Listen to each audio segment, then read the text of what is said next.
L'artisanat est sans doute l'un des secteurs qui nous rattache le plus avec les pratiques du passé. La technique du verre soufflé remonte au 1er siècle avant Jésus-Christ, de la Syrie à l'Italie jusqu'au monde entier. Plus de 2000 ans plus tard, nous retrouvons encore des artistes et artisans qui ont su renouveler et perpétuer ce savoir ancestral.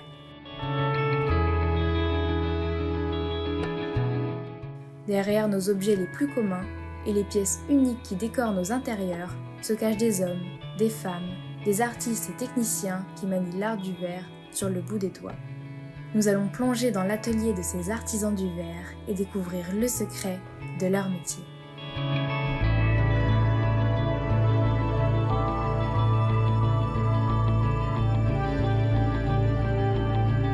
Je m'appelle Cyril John Rousseau, je suis souffleur de verre depuis 25 ans. Ça fait une quinzaine d'années que je suis installé à mon compte à l'Isle-Adam. Alors j'ai grandi dans les arts du feu, c'est-à-dire que mes parents étaient céramistes et aussi il y avait un souffleur de verre à côté de chez moi.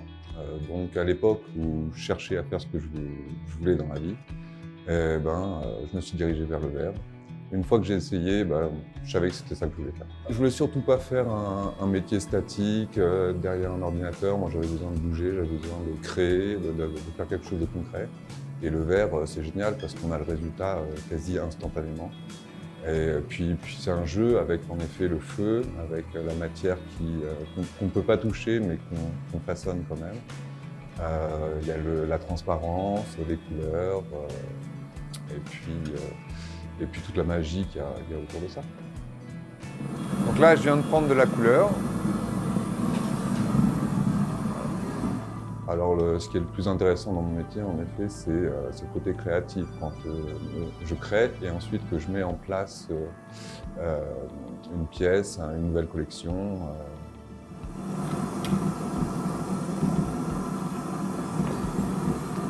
Et maintenant que j'ai préparé le décor, je vais pouvoir remettre du verre par-dessus.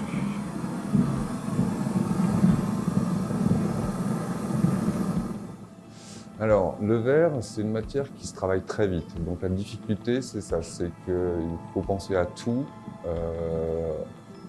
en très peu de temps. Et aussi, donc, il faut être réactif. C'est souvent un travail d'équipe, donc il faut être bien coordonné. Il fait chaud, donc il faut aimer la chaleur. Et ça prend quelques années avant de vraiment s'amuser, avant de vraiment tout maîtriser. Donc il faut s'accrocher si on veut devenir souffleur de verre.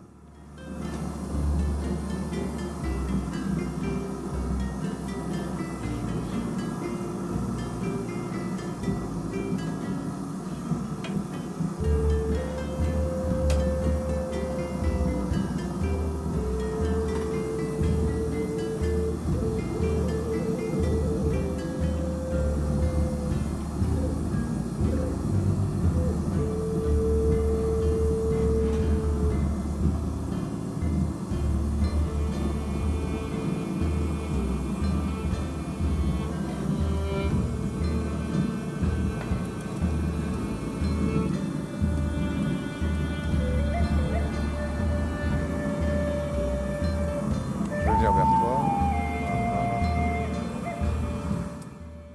Et le verre, c'est génial parce qu'on peut aller dans toutes les directions. Le luminaire, l'art de la table et la pièce unique. Un petit peu chaud. C'est un métier assez difficile et long à apprendre, donc si on veut devenir souffleur de verre, voilà, il faut beaucoup de motivation, il faut aimer ça. Parce que si on n'est pas passionné, on n'y arrive pas.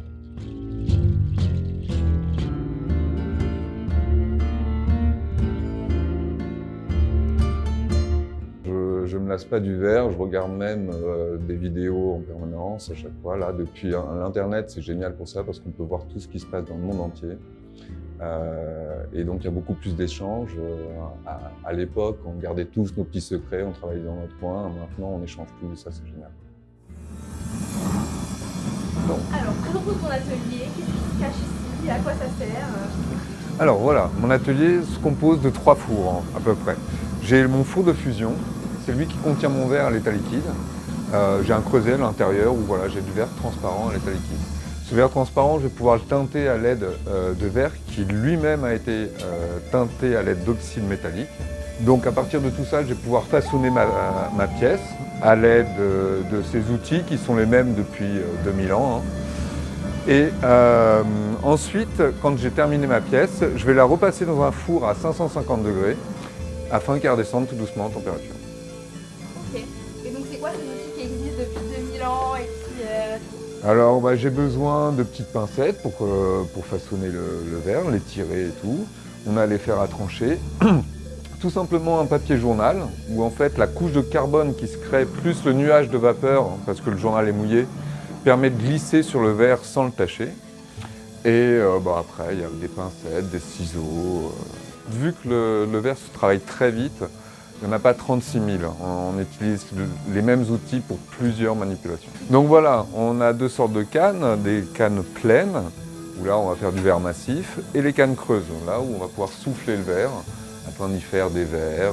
C'est vrai qu'on s'imagine souvent le souffleur de verre à passer son temps à souffler, mais non, pas du tout, il n'y a pas besoin de souffler énormément. La difficulté, c'est de bien répartir ses épaisseurs au bon moment, à la bonne température. En clair, il y a un timing très précis à suivre. Pour réaliser une pièce, la première étape, c'est le cueillage, c'est-à-dire prendre la matière dans le four. Ensuite, on va la maillotcher, c'est-à-dire qu'on va l'arrondir à l'aide d'un papier journal. Et ensuite, je vais la souffler. Là, ça va me permettre de répartir les épaisseurs. Je vais lui donner la forme que je souhaite. Je vais déjà préparer le fond de la pièce pour qu'elle tienne debout. Et donc, je vais casser la pièce à l'endroit où j'ai soufflé afin de pouvoir faire l'ouverture de cette pièce.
Alors, j'ai passé mon CAP souffleur de verre à Moulins-sur-Allier, dans le centre de la France. Il y a 3 écoles en France.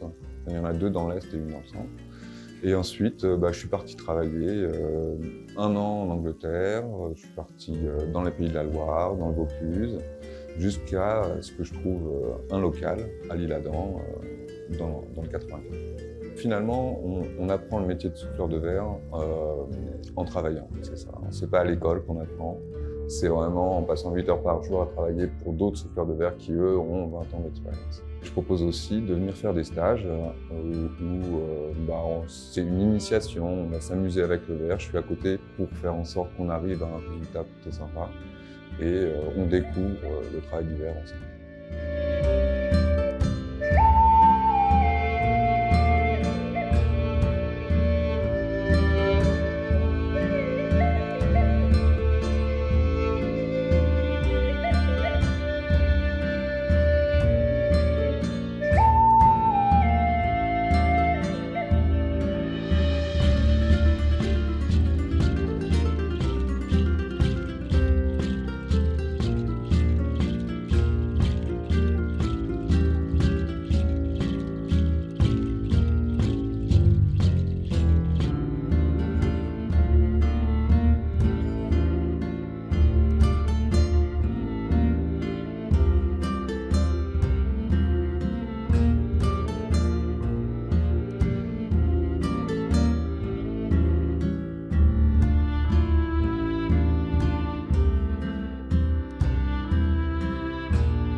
Au-delà du soufflage de verre à la canne, se sont développées des techniques plus minutieuses à la flamme. Bijoux et autres sculptures d'une précision impressionnante.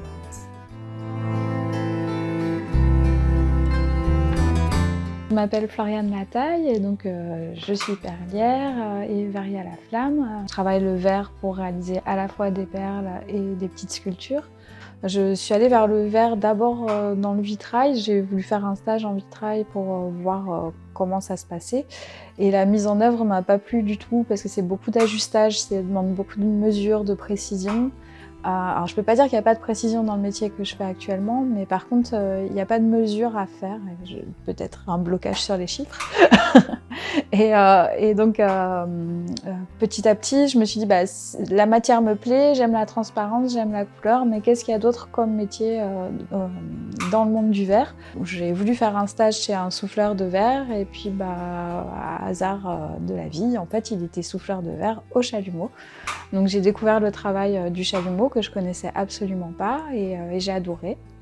Donc j'ai voulu me former à ce métier, donc pas forcément le soufflage, mais lui il m'avait montré comment faire de la perle et j'avais beaucoup aimé. Donc j'ai toujours travaillé sur le tout petit, c'est quelque chose qui me plaît. Il n'y avait pas de formation spécifique pour la perle de verre, mais par contre il y avait une formation qui était axée sur le soufflage à la canne et sur laquelle il y avait une petite ouverture au chalumeau. Donc j'ai fait ça pendant 2 ans. C'est une école qui s'appelle le CERFAV et qui se trouve à côté de Nancy, dans un petit village où auparavant il y avait une verrerie et donc quand la verrerie a commencé à fermer, en fait ils ont créé le centre pour que les savoir-faire ne se perdent pas.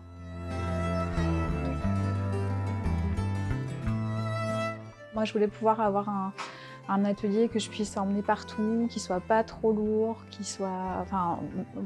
pas trop lourd non plus en termes de fonctionnement. Et donc, le travail au chalumeau, c'était très bien pour ça. C'était pas un investissement trop important pour monter un atelier. C'était quelque chose qu'on pouvait faire seul aussi. J'apprécie de travailler seul. Moi, j'aime bien les gens aussi, mais disons que quand je travaille, j'aime être seule.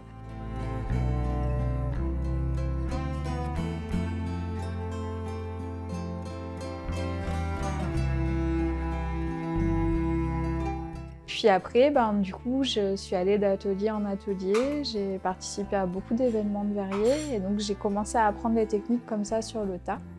Je me suis aussi formée à la bijouterie en parallèle parce que je me suis dit si je veux faire des perles, derrière il faut que je sache faire aussi la partie métal du bijou.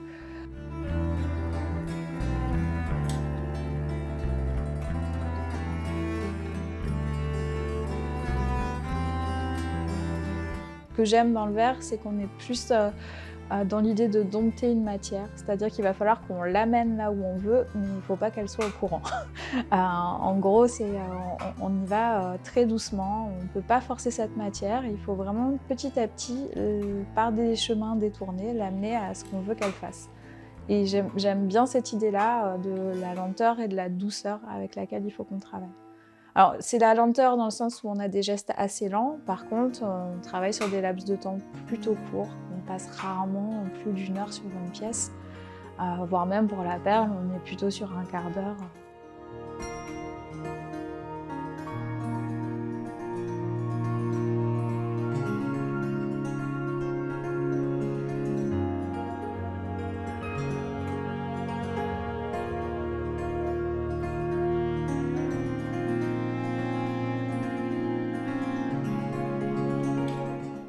C'est aussi un métier où il y a de multiples possibilités d'expression. Donc aujourd'hui, ça fait 20 ans que je fais ça. J'enseigne à des gens qui veulent apprendre. Et c'est toujours assez extraordinaire de voir comment chacun va pouvoir s'approprier le métier et puis redonner quelque chose avec sa propre sensibilité. En fait, j'apprends les mêmes techniques à tous les élèves, mais en fait, chacun va pouvoir prendre son chemin, parler plus de couleurs, de formes. Puis après, au final, la perle, ça devient un bijou. Donc le travail de montage, il est aussi important. De penser à l'avance à qu'est-ce qu'on va faire des perles qu'on réalise. Et donc c'est chouette de voir des expressions très différentes, de gens qui vont plus vers la haute couture, vers des choses qui sont absolument importables, et de l'autre côté, des gens qui vont aller plutôt sur des pièces assez simples, destinées à des touristes, qui vont ramener un petit souvenir de l'endroit où ils sont allés en vacances.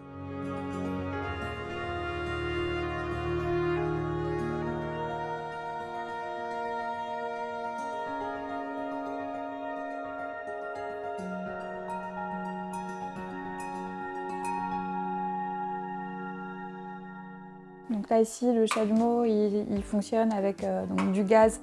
Ici, on travaille avec du propane et de l'oxygène. Et donc, il va chauffer suffisamment fort pour fondre mon verre. Donc là, le verre que j'utilise, il fond à partir de 800 degrés à peu près. Et à la sortie du chalumeau, c'est à peu près à 1200 degrés. Donc, je vais naviguer dans la flamme pour plus ou moins ramollir le verre et lui donner la forme que je veux. Donc en matière première, nous on ne fabrique pas la matière première, on va donc transformer des baguettes qui sont déjà fabriquées par nos fournisseurs. Donc ces baguettes, c'est comme une grosse marmite de verre en fusion. La base de la matière, ça va être de la silice, donc c'est du sable pur à laquelle on va rajouter un fondant pour que la température de fusion soit plus basse. Et puis, on va aussi rajouter des oxydes métalliques pour pouvoir avoir la couleur. Donc là, en l'occurrence, celle que je tiens dans la main, c'est du bleu turquoise. C'est du cuivre qu'on va rajouter dans la matière pour pouvoir obtenir ce bleu turquoise. Pour travailler la perle, je vais avoir besoin d'utiliser des tiges métalliques sur lesquelles je viens mettre un séparateur. Donc ça, c'est un mélange de terre. Ça se présente sous cette forme-là. Donc c'est des terres liquides. Ce séparateur, il va me permettre de démouler la perle une fois qu'elle est faite. Donc, une fois qu'elle est faite, je vais pouvoir la tourner, faire sauter le séparateur et donc je vais avoir le trou à l'intérieur de ma perle.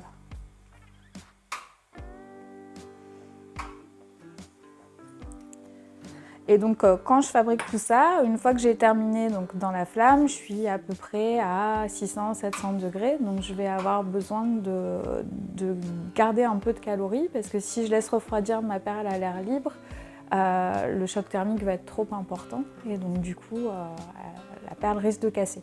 Donc pour ça j'utilise un four. Donc la perle elle va rester dans le four à 500 degrés au moins 20 minutes, ça peut être plus long. Et le fait de les mettre dans le four à une température constante sur l'ensemble de la pièce, ça permet à chaque élément de s'imbriquer l'un dans l'autre et donc d'être plus solide et de mieux résister à la descente en température. Après, la descente en température, elle se fait tout doucement. Il faut à peu près, alors ça dépend des objets qu'on fait, mais entre 2 à 4 heures pour redescendre à la température ambiante. Donc le verre que j'utilise, c'est essentiellement un verre qui est fabriqué à Murano, c'est le fournisseur principal. Mais je travaille, j'aime beaucoup la couleur, donc je travaille avec tous les verres possibles et imaginables. Donc je travaille un petit peu avec du verre tchèque aussi et du verre du sud de l'Allemagne, donc ça c'est l'ancienne Bohème, on fabriquait beaucoup de verres aussi. Et puis avec du verre chinois également, donc contrairement à d'habitude, c'est un verre qui est très beau et très cher, donc je l'utilise avec parcimonie. Donc une fois que mes perles sont fabriquées, je vais fabriquer des bijoux avec. Donc là, ça va plus être une partie de montage. J'ai une table de montage qui est réservée à ça. Donc je vais partir de la petite perle que j'ai réalisée et puis après, je vais venir mettre d'autres parties pour pouvoir créer des boucles d'oreilles, des colliers. Voilà. Alors je vais réaliser une canne torsadée qui va être un motif de décor pour une future perle. D'abord, je préchauffe tout doucement mon verre transparent. On utilise assez peu d'outils dans le travail du verre à la flamme. En fait, on travaille essentiellement avec la force centrifuge. Donc, pour l'instant, mon verre n'est pas encore assez chaud, mais je vous montrerai après. Et donc avec la gravité. L'ensemble de ce qu'on va créer va vraiment être basé sur ces deux principes de base. Donc comme je disais, ce verre-ci, c'est un verre qui s'appelle un verre sodo-calcique qui fond à partir de 800 degrés à peu près. Donc là, si j'arrête de tourner, mon verre, il va couler et je ne pourrai plus rien en faire. Donc je vais toujours tourner. Et donc ma main gauche est mon meilleur allié. Je suis pourtant droitière, mais c'est ma main gauche qui va travailler le plus. La main droite, elle va servir à faire des apports de matière et à utiliser les outils. Alors d'abord, je vais masser une boule de verre. Donc pour ça, je penche ma baguette de manière à ce que petit à petit, ma matière, elle revienne sur la baguette de verre et que petit à petit, la boule que je suis en train de constituer grossit. Alors cette boule, elle va représenter la quantité de matière dont j'ai besoin pour fabriquer ce que je veux. Donc quoi qu'on fabrique, en fait, on part souvent d'une boule de matière qui est en fusion et donc c'est cette boule qu'on va déformer.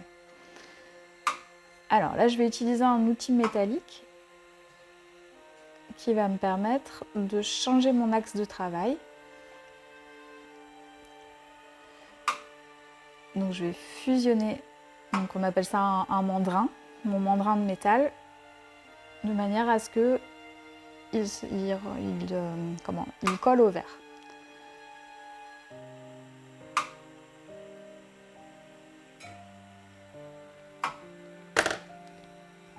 Donc à chaque fois, je change de main, c'est toujours ma main gauche qui fait la rotation.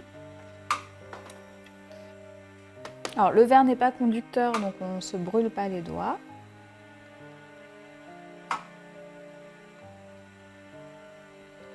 Donc une fois que j'ai une boule qui est bien dans l'axe de ma tige de métal, je vais la laisser un peu refroidir. Et puis je vais venir mettre comme des rayures avec ma couleur. Donc quand je viens de déposer la couleur, en fin de compte, c'est pas ma couleur qui va bouger autour de ma masse, c'est ma masse qui va bouger de manière à ce que ma couleur, elle se dépose toujours de manière homogène. Donc ma baguette de couleur, elle reste toujours au même endroit dans la flamme, ce qui fait que j'ai un apport qui est régulier. Et si je bougeais dans la flamme, ce ne serait pas chaud de la même façon et mon apport ne serait pas régulier. Donc une fois que j'ai déposé ma couleur, je vais venir coller mon deuxième mandrin de métal de l'autre côté. Et donc lui, il va me servir à pouvoir étirer ma masse de verre. Donc d'abord, je vais fondre toutes les lignes de couleur qui sont pour l'instant en relief, mais si je les chauffe suffisamment, en fait, elles vont rentrer à l'intérieur du verre transparent. Et de nouveau, je vais avoir une boule toute lisse.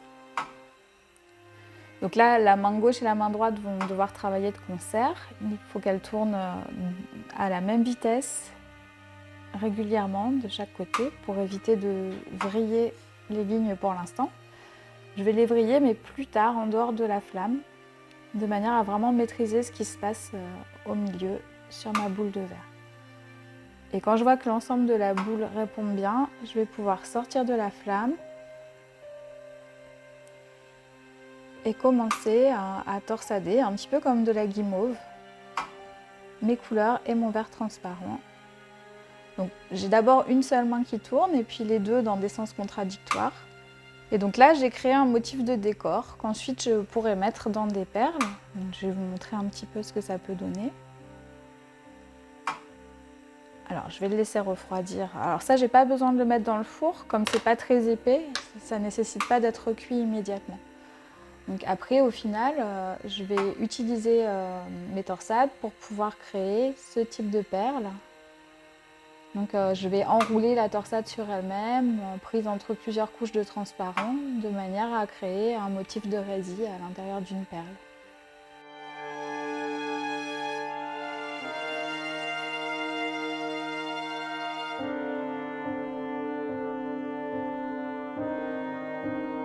Aussi un travail de ce qu'on appelle du filage. Donc là, du coup, je vais plus partir d'une baguette de verre au bout de laquelle je vais sculpter, donc là c'est une branche d'arbre, mais ça peut être un lapin, un chat, ce qu'on veut, suivant son imagination. Donc on part d'une boule de verre et puis on va l'étirer, c'est pour ça qu'on appelle ça du filage, parce qu'en fait on va sans arrêt prendre de la matière et l'étirer, la transformer de manière à créer un motif. Donc c'est plutôt par accumulation, contrairement par exemple à la céramique où on va enlever de la matière. Là en fait on accumule de la matière pour créer un modèle. Donc on est deux à travailler dans cet atelier. Donc il y a aussi mon compagnon William Geffroy qui lui réalise plutôt de la sculpture. Il travaille avec un autre type de verre qui s'appelle du verre borosilicate. C'est un peu l'équivalent du Pyrex. Ce verre-là, il va mieux résister aux différences thermiques. Nos deux verres ne sont pas compatibles, ils n'ont pas le même coefficient de dilatation, donc on ne peut pas les mélanger entre eux. Quand ils refroidissent, le retrait n'est pas le même et donc ils cassent directement. Mais ça nous arrive quand même de travailler ensemble. Donc, par exemple, quand on travaille sur les plantes, donc, le travail de William, lui, il est plutôt sur les animaux marins. Il est breton et il représente la vie aquatique en mettant les choses qu'il sculpte dans de l'eau pour avoir justement la vision aquatique. Ensemble, on travaille plutôt sur des plantes où là, on va mixer nos deux savoir-faire. Donc là, je vais m'adapter à son verre. Moi, je vais travailler avec son verre, mais avec mes techniques qui sont plutôt liées aux bijoux. Ça permet de pouvoir créer, par exemple, toutes les fleurs qui sont sur cette plante ou sur celle-ci.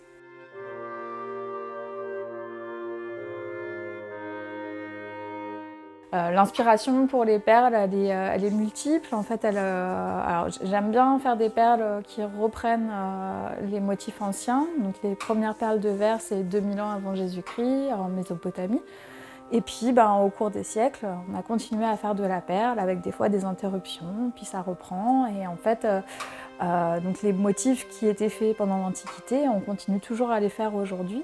J'aime bien cette idée de transmission et puis de reprendre des choses qui étaient déjà faites avant et de les remettre un petit peu au goût du jour. Donc j'aime bien faire des objets qui sont un hommage à tous les gens qui ont travaillé avant nous et qui nous ont transmis le métier qu'on fait aujourd'hui. Et j'espère qu'on le transmettra également.